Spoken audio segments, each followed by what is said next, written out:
Today, we're going to build the flying DeLorean from Back to the Future using 18 Lego pieces. These are all the pieces you are going to need. In the description of this video, I left the piece names, count, and design IDs. We'll grab a 2x4 plate to be the base of our DeLorean, and we're going to turn it upside down. The next thing we grab are these 1x4 plate pieces. You put those center two plates, go into the back holes of our 2x4 plate like this. And we're going to get another one of those, and we're going to put it right here, kind of one back from the front of our plate, so it goes right there. Now underneath here, we're going to put the wheels of our DeLorean that transform into the engines of our flying car. So it's just a simple 1x1 round plate, black for black tires.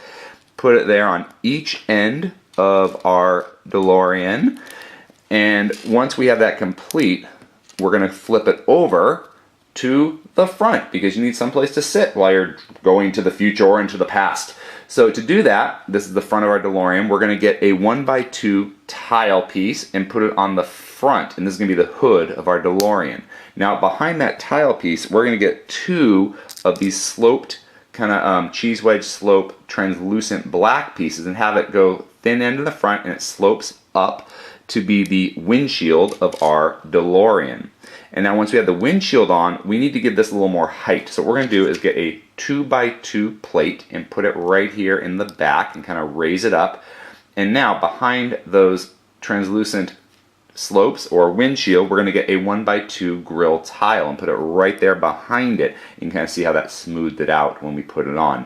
And in the back of these last two studs exposed, we're going to get these cheese wedge slopes black. And these are going to be those huge engines in the back that help the flux capacitor flux and the DeLorean get to its 88 miles per hour so it can go back to the future. And now the next part is optional. Now I saw this and I wasn't quite happy with these little studs shooting out at the end where our wheels are. So I want to make it more smooth because the model itself is smooth. So I got these 1x1 tile pieces and put it on top of those studs to kind of smooth out the model.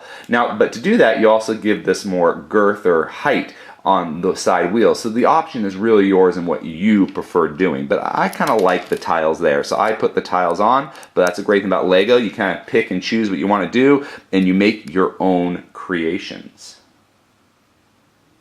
88 miles per hour! If you enjoyed this video, please subscribe, and you can click on the image to watch another video. Until next time, let's keep building together.